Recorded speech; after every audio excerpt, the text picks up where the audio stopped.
Hello, and welcome to The Road Already Traveled, a podcast where we feature lessons from successful entrepreneurs and the professionals that serve them as they share their inspiring stories and insights.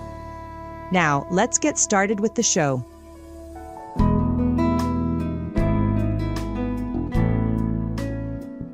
Hello, I'm Rich Schutte, your host of The Road Already Traveled, where we share lessons from entrepreneurs, like-minded business owners, and the professionals that serve them, providing valuable insights to those listeners who are on the same journey. Today's episode is brought to you by Avalan, a wealth management firm dedicated to personalized financial, business, and investment planning for entrepreneurs as they make their way in our chaotic world. Are you ready to take control of your financial future? At Avalan, we believe that wealth isn't just about numbers. It's about freedom, security, and living life on your terms. Wherever you are in your entrepreneurial journey, our team of experts is here to guide you every step of the way. No cookie-cutter solutions, just smart, personalized strategies designed for your goals. Using our unique Optimal Entrepreneur Program and an unwavering focus on world-class service, our relationships are built to last generations, helping clients achieve lifelong goals through a thoughtful and consultative process. Visit avalanwealth.com today to start building the future you deserve. That's AVALAN wealth.com. Today, I'm super excited to bring on to the show a longtime client and friend, Dustin Soulliere, who is a very interesting guy and truly at every angle I've ever seen him operate in, a serial entrepreneur. Dustin started in the automotive industry 20 years ago, working on a press line. He traveled around North America working in different plants while moving up the ladder. He has owned multiple companies outside of the automation industry. His experience across multiple industries has proven to be very valuable in helping Elite Robotics, his main company, which has grown 50% year over year for many, many years. Dustin grew up in a small town in Oklahoma on a horse ranch and still loves the horse industry to this day. He owns Blue Colt Ranch in Grand Rapids, Michigan, with his mother, Colleen. Dustin now lives in Romeo, Michigan, with his wife, Liz, and two sons, loves coaching and fishing with his two sons. Dustin, thanks for joining us, and welcome to The Road Already Traveled. All right, I appreciate it. I'm excited. Yeah, it should be a good journey. It's like if people get even just a small glimpse into you, I think they're going to walk away with something pretty big today. You are, like I said in your intro, truly a serial entrepreneur and somebody who just never, ever rests, coming up with ideas and jamming through them. Before we get started, give me just a teeny bit of background on Elite, given that that's where your main focus is and what you've had so much great success in. Talk a little bit about what you do. So Elite, we started about 8 years ago, automation industry, and kind of grown into different avenues through the last 8 years. But right now, we're a main supplier for automation lines, for designing them, making sure they work, supporting them once they hit the restaurant, the plant, the assembly line, the stacking line. I mean, anything. So we are start to finish company for any company that's looking to automate anything, whether, like I said, whether it's a restaurant, airplanes, automobiles, ships, boats, solar panels, everything. So yeah, we've been, like I said, we've been growing 50% year over year and starting to expand into government and ITAR certifications and all those things. So it's going really well. Yeah, that's super cool. It's been really fun for me to watch what you guys, you and your partner Nick, have done with Elite over the years, and it's a genuine inspiration. So, like I said, I'm really excited to have you on the show. Yeah, for sure.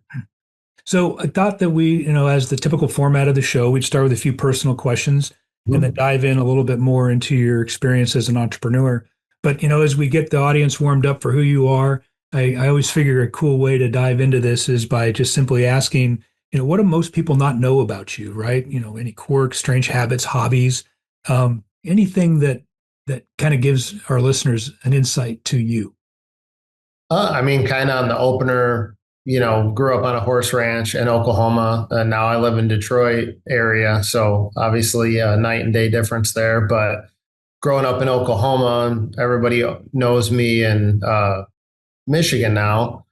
I used to be, I want to be a meteorologist. So I've chased a lot of tornadoes and, you know, went to school for horse judging and was, showing a lot of horses and at a world championship level when I was younger, and just very wrapped up in that ranching type industry. Not quite like Yellowstone, but a less fancier Yellowstone. Less fancier, maybe a little less on edge with the edge of the law. Yeah. Our house was a little bit smaller. That's awesome. I mean, chasing storms sounds pretty crazy. Yeah. Ever get in any kind of predicaments doing that? Yeah, there was one time close to our house, actually. We had one come in and there was this, you couldn't see it. It was rain wrapped. So a lot of them, you see these pretty pictures on the internet, and most of them aren't like that. Most of them are inside of a storm. You can't really see them. So we had to get under a bridge. And so we got under a bridge and, poking your head out, kind of see it coming. And then what happened is the rain started filling up under the bridge. So we had to get out of the bridge. Luckily it was half mile away or whatever, and it wasn't dangerous. But in those times, it's just like you get caught and could have been bad. Well, talk about an adrenaline rush. Yeah. I know a couple other, at least one other thing you've done that's a bit of an adrenaline junkie kind of a deal. You want to talk about that from a crazy standpoint? Yeah. Bull riding. So not it wasn't a professional or anything like that, but growing up, same thing, being in the ranch, ranch industry. My stepdad, he was a farrier. So one of my first jobs was working with him, shoeing horses and going to these big ranches. And some of the big ranches were raised bulls for, the PBR and the different things. So as I got older, they'd put on these events for like their workers and things like that. So there's been a couple times I've jumped on a bull and rode, just at the coming out of a shoot, professional shoot and all that, but just doing it at the ranch with like some of the ranch hands and stuff like that. So definitely didn't want to make a career out of it. And after a couple times, that was enough for me. So, dude, I've been on the backs of some horses, and I've been on the back of a broke ass mule feeling like I was on a bull ride. So I can't imagine actually being on a bull. Yeah. That's awesome. Yeah. So you talked about, growing up in Oklahoma. I mean, what was that like? I mean, out on this big old ranch and, sky for days, right? Yeah. So I was born in Michigan. And then when around, 3 years old, parents split up. My mom, we had a horse ranch here in Michigan when I was a little kid. And so my mom always loved horses, and Oklahoma, the town we actually moved to, is like the horse capital of the world. So she's like, just kind of picked the place on the map, and that's where we went and started a small ranch that was nothing, when we moved there. And it would just grew into this large breeding facility and show horses and all these things as time went on. But for the first, 5 or 6 years, it was pretty rough going, and just small house and trying to make ends meet. And parents were both working, doing, concrete jobs and office jobs and trying to get the ranch to work. And then when I was about 10 years old, it started taking off and really, really growing into that. And we leased a bigger piece of property across the street from us. So in total, we had around 1,100 acres. And give or take like 75 horses at a time. And anything from Western Pleasure to Halter to just breeding the horses and training them and selling them and all the way until I went to college. And it was a really good community to grow up in. everyone that's in that business is, pretty good people and good to be around and hardworking, because you got to be a hard worker to own a ranch. And it was definitely gives me a completely different outlook, being in Detroit, being in Metro Detroit to down there. So it actually, that's kind of how it went going down there. So really no stranger to the idea of building a business, right? From a young age, you saw that happening all around you.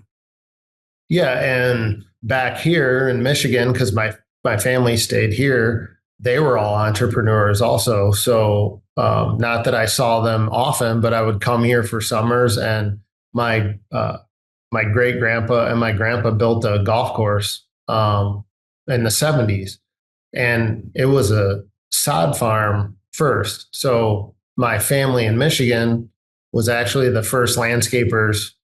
They would haul sod, cut sod, and haul it to Grosse Pointe, which is a fancier neighborhood around here, to put sod in people's yards by like horse and carriage. No kidding. So we were like the first landscapers, and my grandfather had sod farms, and they cut a couple holes into the sod farm so their workers could play after they got off their shift.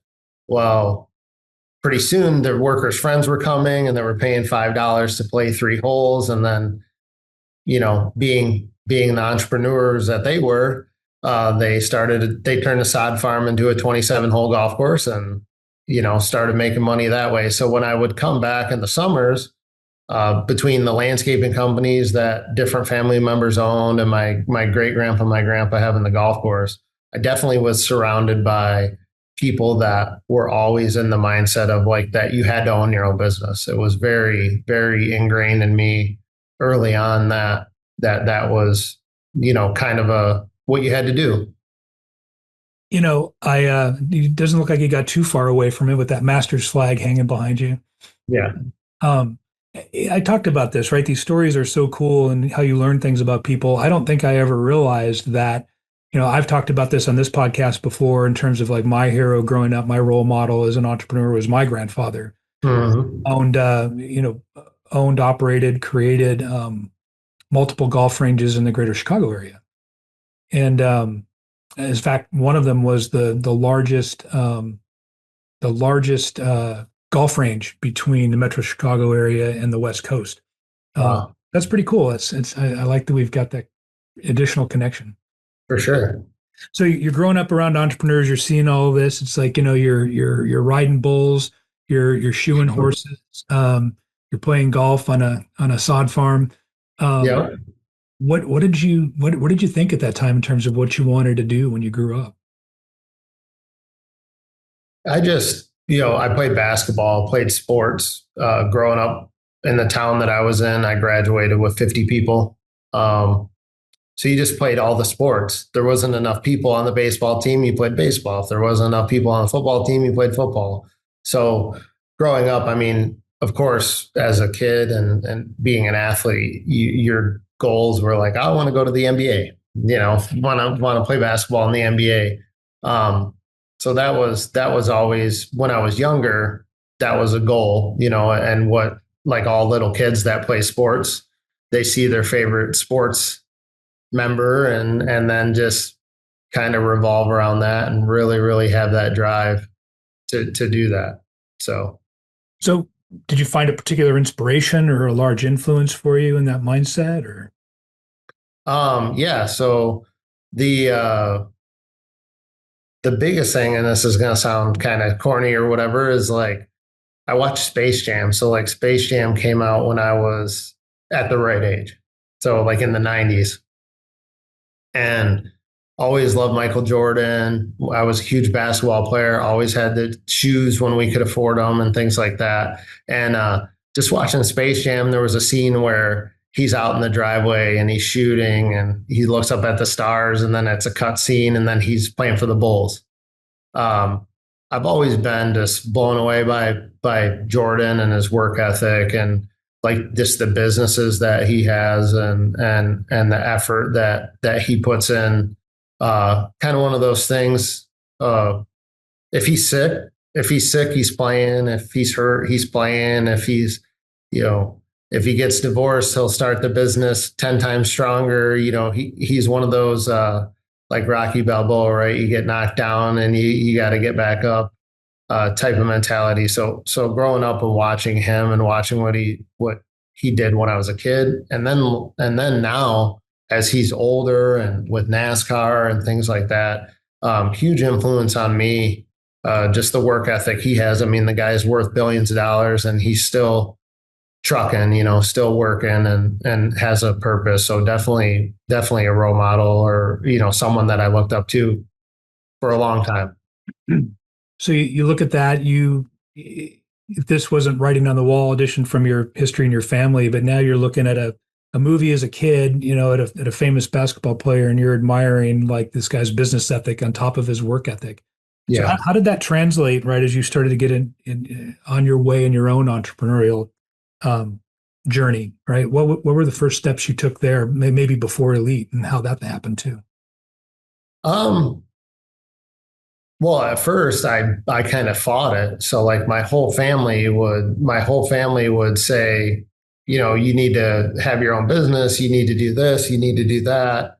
And I would always buck the advice, being younger, and say, I'll just make $18 an hour and I'll work 100 hours a week and I'll be able to do whatever I wanted. Get into your mid 20s or early 20s and realize that that's not what you want to do for the rest of your life. And you want to travel and you want to be able to have nice things and sit courtside at the Pistons game and all those things. So, and a lot of those things don't happen without being an entrepreneur or some sort of leader in a company. So maybe it's not just to entrepreneurs, but taking on the responsibilities. More responsibility means more money. That's kind of been in my brain, since I started down this path. Even when I worked for other companies, I always was trying to figure out how to get into a leadership role, because it was an easy math equation to say, well, if I'm in this leadership role and I'm a driving force at this company, that should put dollars in my pocket, I guess, is, which buys you experiences. I love that mindset, right? I mean, it's so typical of our community, right? In terms of how we think through these things. I would say, aside from wanting the finer things in life and being able to do cool things, there's also that part of us, where a lot of us as entrepreneurs are just simply unemployable elsewhere, right? Yeah. I don't know if that resonates with you at all. Yeah, I mean, and if you are employable, like someone's bringing you in to run that company. I mean, there's not a scenario now, or in the last 10 years where I was like, oh, I'm just going to go work my 40 hours and punch the time card. I mean, that kind of waved bye-bye to me a decade ago. So that's definitely your comment's correct, for sure. So now you're sitting here running a really successful automation industry business, doing some really cool things with a great group of people. Where did that business idea come from? How did you leap into Elite? So I had a company before. So I've been in this industry since I moved to Michigan. I moved to Michigan when I was 19 from Oklahoma and got right into the automotive industry. I did work at the golf course. Didn't like waking up at 4:45 and weed whacking the fairways and rolling greens. Now I would love to do that. But my uncle actually had a huge tool and die press shop. And I was in Oklahoma at the time, and there wasn't a lot of jobs down there. I was playing basketball, trying to make it, and just wasn't working out. And there was a lot of opportunity here. The wage, he just called and said, hey, I'm paying, $12 an hour for press operators. And I didn't know anything about it. So I just moved up here. My family was here. So it kind of was easy because I knew people. And just started in the industry then and just worked my way through the industry. And so Elite came from really just being in the industry, doing robot programming and working for automation companies and creating that connection with all those people in the industry. It's a small business. It's a small industry. So, over a decade, creating all the relationships that I had all these people that were like, you should do your own thing, or can you contract yourself? Can you help us? Can you go to this plant and we'll contract you or whatever? And it just kind of rolled into where it was worth taking the risk, because I knew that even if I didn't have 100 employees like I do today, that, I was valuable myself. Like the knowledge that I had in that field was knowledgeable, so I could at least bill myself out. And I guess that's how it started. And then it just turned into more than I could handle, and bringing on my friends and people that I trust, and partnering with my brother-in-law and all these things, and creating a team around me of people that they're not like-minded at all, but I can trust them. And if I'm sitting here working hard, they're going to work hard too, because they don't want to just see me work hard by myself. So it worked out. It worked out as a pretty good recipe for success. It's pretty cool. I mean, so you gained the experience and then just kind of rolled into it through your work ethic and what you were able to accomplish when you were working for others. Yeah. And then it's the same old thing. Like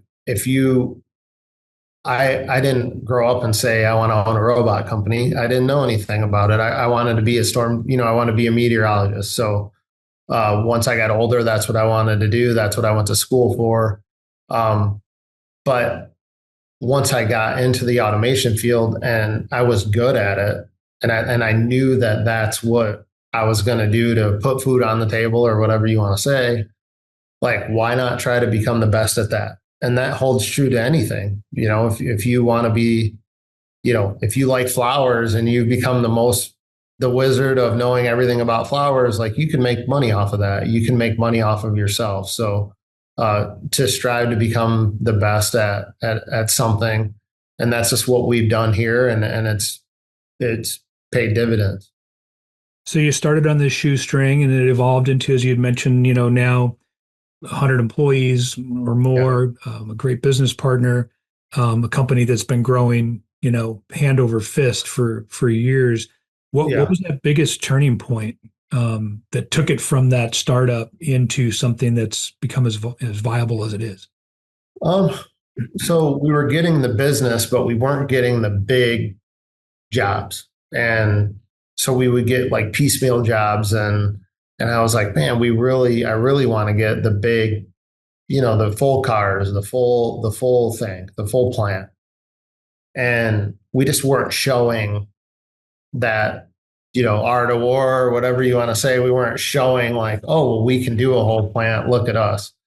So we went out and bought a building and made that investment, and actually kind of brought us up to par of like what all our competitors are at. So now, instead of being, somebody that does smaller jobs, we were getting these looks that our competitors were getting. Like, hey, they have a 25,000 square foot office and they have, 40 employees at the time.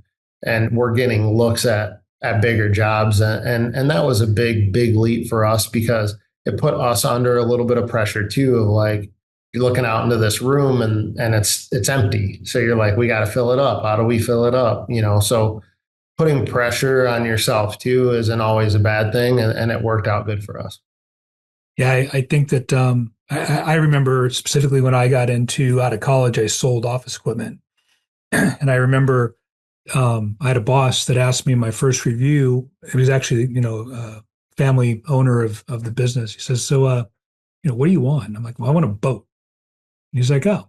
And I showed up the next day in the office. I went into my box, hoping to find a few orders. And in there's an envelope with my name on it. I opened it up and there's a check for 10 grand and a note on it, go buy your boat. And I'm like, what the hell? And I went into his office. I'm like, Bill, what are you doing? He's like, now you've got some pressure to pay me back. So go sell more. Mhm. So that's a lesson that's always stuck with me, and I actually love hearing you talk about growing yourself into this big purchase.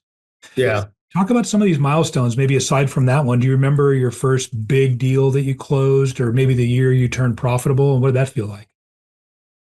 Yeah, there was a big, I guess, a good feeling for me is I couldn't pay myself. So when we started, and Nick didn't come along until a year later, he was at another company, but I was doing landscape designs on the side because my whole family does landscape, owns landscaping companies. So I kind of self-taught myself landscape designs.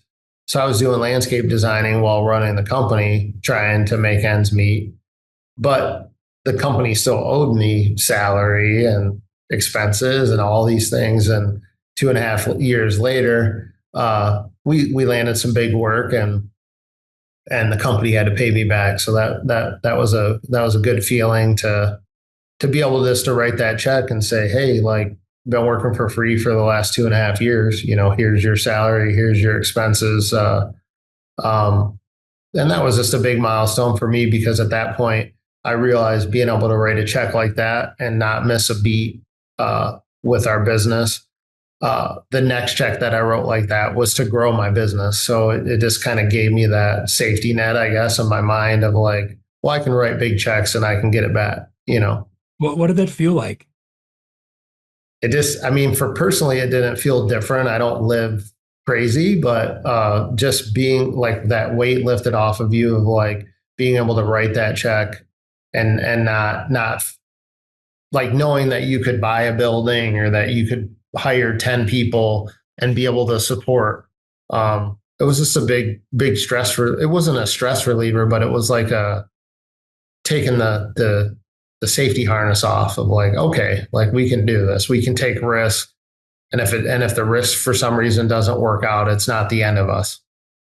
You're a pretty modest guy, having known you now for a while, but I mean, did you feel some sense of pride, hitting that moment to where you were no longer volunteering for your business? Yeah. I mean, I have a hard time with patting myself on the back, and I have that mentality of like, if I hit a goal, it moves. It's a moving target. So it's kind of like short lived. It was more of looking at it from a business. I mean, personally, like, yeah, maybe I went out and had a nice dinner or something, but I didn't buy anything crazy. Didn't personally, well, because before that, like we talked about earlier, I had that mindset of like that the knowledge that I have and the work ethic that I have is valuable for myself. So I always knew that, like, for me, I can go out and make money on myself. It was just getting to the next level of like hiring people, making sure that because when you have a bunch of employees and most of them are my friends, they've been my friends way before I own a company. You're worried about like, well, what if they want a boat? Like, I want to be the guy that can get them a boat. What if they want to buy a house? I need to figure out how to make enough money for them so they can go buy that house. So there's a lot of relief, the more relief of that than personal relief. Yeah, I think that's something that a lot of entrepreneurs share, right? Taking on that feeling of responsibility for others that see in our vision and our dreams, and then being able to do something about it and having a positive impact on their lives. That's really, as far as like hitting those milestones. I mean, so you just talked about hiring, good people. Do you think that's part of what got you to these milestones to continue to move forward? Yeah, I mean, something that I noticed too. This is just about myself. Is I was always really good at taking somebody, realizing what they would be really good at and what they're not good at very quickly, and then just honing in on what they're really good at. So, um, obviously, there's a couple traits you need to be a good worker, good employee, good manager, good owner, all these things, but no one's good at everything. So if you can take what someone's really good at, uh, and grow upon that and just that'll pay dirt, I guess is what, where, what I'm saying with that. So, finding the right people, but finding the right people that you can take what they're already good at or what they're passionate about and push it in a direction that they're just not pushing it themselves has been very, very good for us. So it's that old adage of not just finding the right butt, but finding the right seat. Yeah, and some people, like I said, even some people are really, really hard workers, but maybe they don't show up on time, and companies, a lot of companies don't understand. You might have the best worker, but he might get in at 8:30. Well, if you're like, hey, you better be here at 7:50 or you're fired, and they leave, you just lost your best guy because what? Because he doesn't want to wake up at 7:30. He might bring in $2 million worth of business and you're worried about the 30 minutes. So it's just kind of don't get caught in the weeds, mentality. I love that. And if you're listening, just hit that 30-second back button and hear that one more time, right? Don't get caught in the weeds, because we do that, right? Oftentimes we'll get so caught in the weeds, we'll stop doing by the sense of doing too much in the areas that we shouldn't be doing it, right? So that's really valuable advice. I appreciate you sharing that. Yep. I think we talked about this leading into the interview. The goal of this show, right, is to really help others like that are on the same journey that we're on to learn not only from the cool things that we're doing, but also from the things that we really jacked up, right? And so, maybe you can reflect for a minute or two on some maybe pitfalls or mistakes that you made along the way that perhaps could act as lessons to our listeners. I've messed up on a lot of stuff. I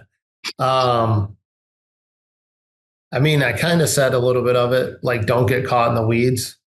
That kind of works with the relationships that you have with people that work for you, for your customers, for your partners, or whatever. Don't hone in on, oh, this guy wears in flip-flops every day and he's such a pain in the ass because he wears flip-flops in, but he could be the best salesman of your whole team and you're worried about his flip-flops.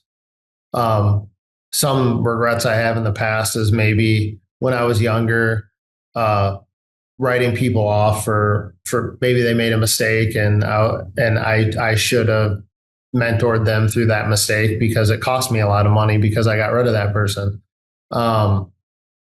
Partnerships. There's a lot of businesses that when I started making money, I just kind of threw money at. Like, oh man, it'd be really cool to own a restaurant. It'd be really cool to own a car dealership. It'd be really cool to own an Airbnb. Where I should have took the same meticulous approach that I have with my main company to those companies. So I guess some advice from that is just, it doesn't matter if it's a side company, it's a side gig, it still needs the same checklist, the same amount of attention. The same thoroughness that your main company does. Because at the end of the day, all companies run very similar. So if they don't have an ingredients in the sauce, even if it makes less money or it's a laundromat or whatever it is, if you don't apply those same things that you have with your big company or what you're successful in, it's probably not going to work. And that's been the case for me. Every company that I haven't put the same expectations that I have on my main company with, they've either not ever hit expectations or they're not around anymore.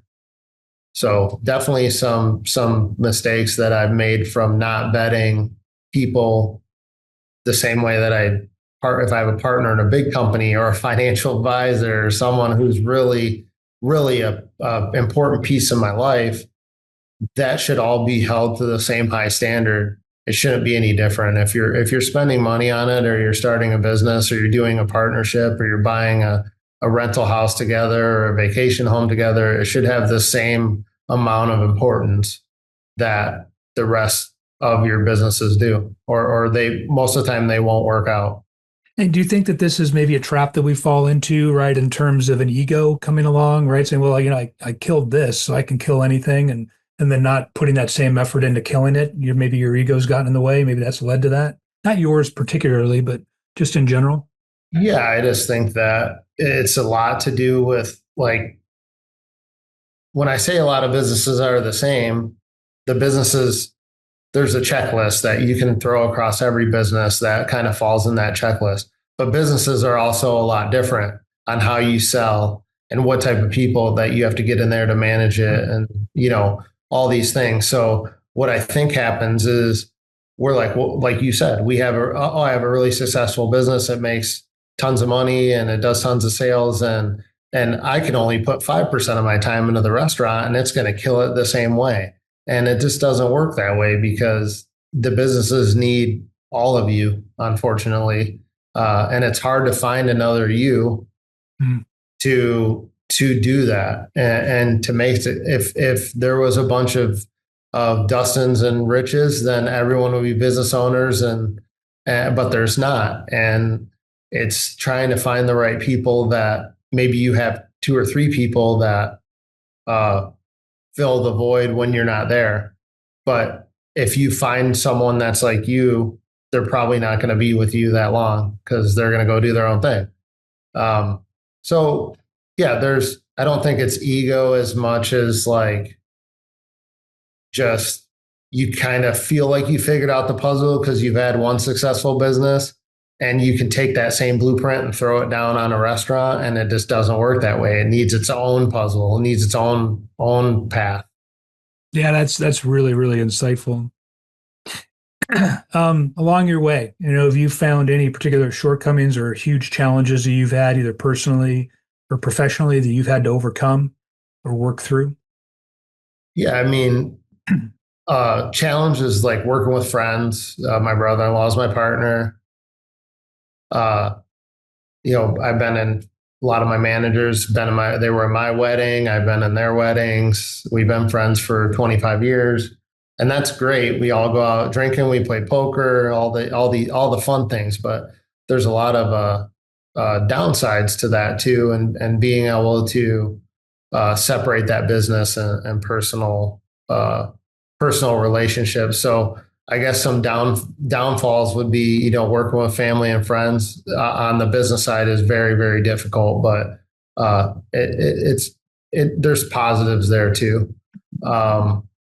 And then just trying to, and everyone deals with this, whether you're entrepreneur or not, is just juggling your family life, like your family life of, your kid when you have kids, and trying to carve out that time, and your business is another child of yours. So getting your family to understand that, like, listen, like this is part of the family, like this thing's got to run in order for us to hit the goals as a family that we want to do.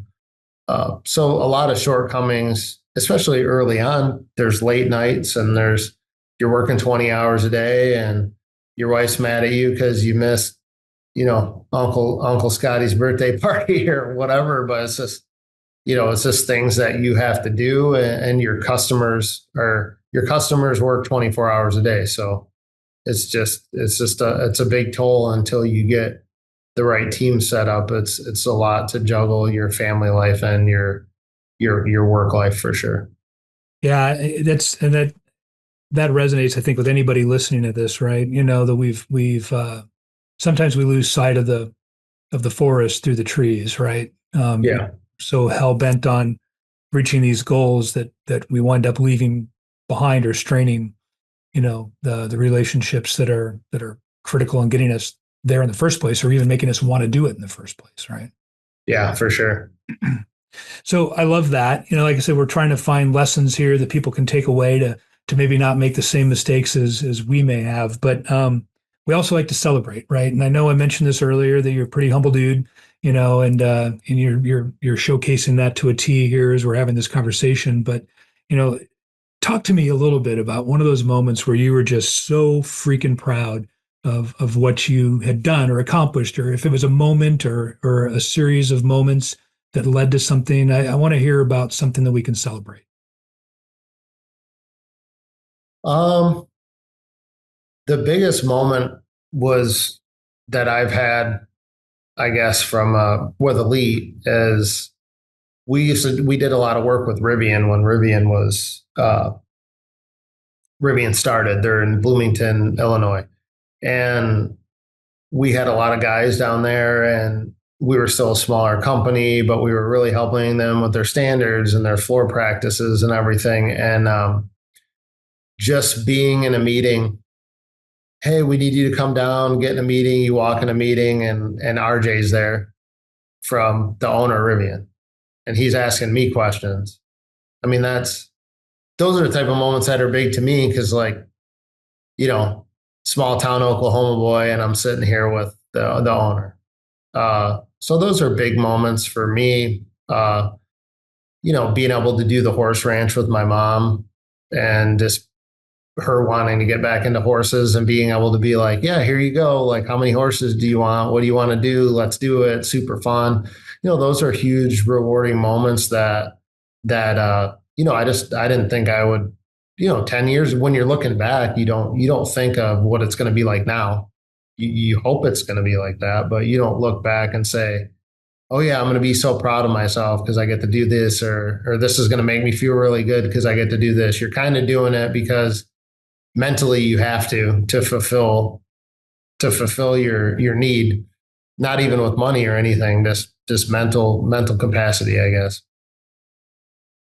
You talked earlier in the interview about, the role your family played in your journey. And, I get the impression that you had a lot of, like your uncle, for example, your grandfather, your great grandfather, these men playing, a role potentially as a mentor. I'm not sure if they really did. Has it been difficult for you to find mentors outside of that in your journey, or are there some particular mentors that you have that stand out? Yeah, I mean, I wasn't really around my great grandpa or my grandpa growing up, and I guess my dad was here too the whole time. So my older brother, he was here, or in Michigan. So my my stepdad. He was a farrier, blacksmith. I mean, he worked from sun up to sundown, hard worker, helped build the ranch, taught me a lot of things. So as a kid, of course, working with him and learning the meaning of hard work definitely came from him. As I started my own companies, I didn't really have a mentor for that. And part of the reason is I didn't go into the fields that my family was in, so I didn't really have they didn't have a lot of experience in what I was doing. And then as my company grew, I kind of grew out of the self-employment circle, which is where, my family members kind of fall at, where it's like them and 3 employees. I mean, the golf course has a lot of employees, but it's just a completely different business. And to be honest, Nick and I lean on each other a lot from our experiences in the industry, but we're not each other's mentors. And once the business started being successful, obviously, Rich, you've helped me out a lot with way more than just my finances. So, and EO, getting into entrepreneurial organization in Detroit has got me around like-minded people that has helped me change direction on my company and get more of a management level, and which has helped me grow significantly. So yeah, I haven't had like one. I've had a lot of people that I've worked for, but never really turned into a mentorship because I ended up starting my own company or going and running other companies. So those relationships never really stayed around because we kind of competed, and it just didn't, they were a different generation than me, and it just didn't move forward. But yeah, I would say I've had some, but there's not really a person that I can look at and be like, oh man, this person really, really got me through that I can call. Like even right now, like if I have a certain problem, I can call you. If I have a certain problem, there's someone else I can call, or, you need it. My mom's still there. So if I have some personal things, I can call and talk to my mom. But I don't really have a mentor that's been through what I've been through. And now I'm kind of getting to the point where I'm trying to mentor uh, to fill my void, I guess, is me going out and helping younger people than me with their businesses and get set up correctly. And so I'm kind of turning into the mentor already. So Well, that's actually amazing, right? Because I don't think enough of us take the time to think that through and how important it is that we can continue to keep generations behind us doing the things that we're doing, right? To continue this, the dream, right? That we have here that we can create for ourselves. mhm. Any one piece of advice you were ever given that stuck with you, or a piece of advice that you think that you could share that might stick with someone here? I mean, this isn't advice. It's just a funny saying. So my brother, uh, we gamble and joke around, and we're not like, I didn't grow up with them, so we're not super close, but we're brothers. We love each other, and we do a lot of the same things just from being from the same people. But he told me early on, because we gamble, and he's a big risk taker. He's actually a professional hunter, so he's a big game hunter. He just always told me that scare money doesn't make money. So, which I boil down to the same thing that we talked about earlier, like the risk of buying the building to get to the next level, or the risk of, if you have a company and it's just yourself, the risk of stepping outside of that to having a small group that works with you or works for you. Or going into completely different industries. That saying kind of goes with that. Like, take the risk. You don't make a whole lot of money without taking the risk, and that risk doesn't always have to be money either. That risk can be time. I think Yeah, that the biggest difference, right, between an entrepreneur and a W-2 employee, right? yeah, And to your point, if the world was full of more of us, well, one thing's for certain, we'd never have anyone to work for us, right? So it's important that there are those people out there that aren't risk takers in business or livelihoods, and it's also important to recognize that those of us that do take that risk, when we do find those rewards for taking it, that it's not something to be resented, but something to be celebrated. yeah, yeah. And I just, the risk always doesn't have to be money. When I've had a bunch of businesses, and a lot of it was time. I wasn't going to the parties, and I wasn't going. Now I do because I have more time because I've created that. But when I was younger, I couldn't go to the parties because I was working. I was working on different things, and my risk was, well, am I going to put all this time into it and waste that time? So it doesn't always have to be money. A lot of people always think like, oh, I can't start my own thing, or I can't grow, or I can't do this because I don't have the money. It's really you delegating that time to, which is also a risk because you might work on it and it might not pay you anything. But you would think that the more time that you put into something and the more time that you risk, that eventually it would work out. I just checked our time and it's getting away from me. I've enjoyed this so much. I was going to ask you a question about any rituals that you may have. And if you want to weave that in here in this final answer, that would be Okay. awesome. But you can think about that along with what I'm going to ask you now. Okay. But before I ask this last question, I want to be able to have people find you if you want to be found. Is there a particular place you can guide them, a website, social media, something along those lines? Yeah. So our company's website is Elite, ELITE, robot.net.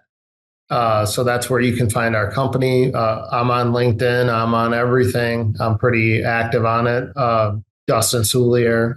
There's not a lot of Dustins, so I pop up. So yeah, that's where you can find us. And if anybody listening has any type of company that needs any type of automation, mail sorters, doesn't matter what it is, we can figure it out. So we'll give you a plan and point in the right direction. It's everything that we do. And everyone here really enjoys doing it. I really enjoy doing it. And we're really good at it. So, That you are. You don't have that kind of growth without being. So here's my last question. So when you're done, right? Whether it's being time to, just kind of hang it up, which I don't ever see you doing, but if it's that, or if it's actually right before you draw your last breath, what is it that you would want to be remembered for?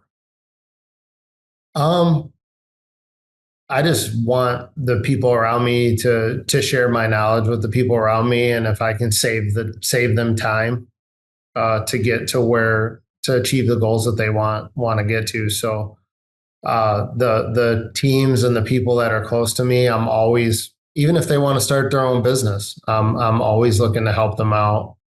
And again, it doesn't have to be financially. You don't have to write them a check. You just, I want people to say that I gave them the time.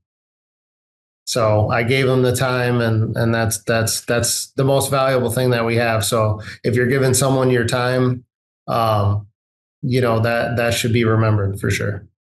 Yeah, that is the truth. Could ask me right now if I wanted to trade places with Warren Buffett, and it'd be nice to have that kind of wealth. I don't want to be in my 90s, right? It's like time. Yeah, sure. Time is more valuable than that wealth for sure. So for sure. Listen, this has been absolutely epic. I cannot tell you how much I've appreciated getting to have this conversation with you. I'm going to go ahead and sign us off here. Make sure you listen to this thing that, you hit like and subscribe. We're available on all of your major podcast platforms as well as on YouTube. And until next time, I'm looking forward to seeing all of you on the road already traveled. Dustin, thanks for your time. All right. Thanks, Rich. All right, cheers.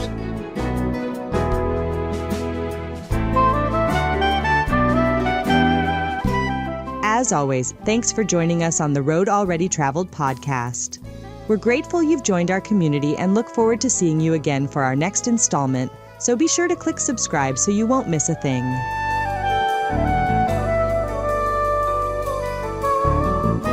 This communication is for informational purposes only and does not purport to be a complete statement of all material facts related to any company, industry, or security mentioned. This material is limited to the dissemination of general information pertaining to its diversified services. The opinions expressed reflect our judgment now and are subject to change without notice and may or may not be updated. The information provided, while not guaranteed as to accuracy or completeness, has been obtained from sources believed to be reliable. Financial planning, advisory, and/or consulting services offered through Avalan LLC, a registered investment advisor. Prospects or clients who take advantage of any free consultations or services are under no obligation to hire Avalan LLC as their investment advisor. Listeners who are not market professionals or institutional clients of Avalan LLC should seek the advice of their financial advisor before making any investment decisions based on this communication. Additional information on any securities mentioned is available on request.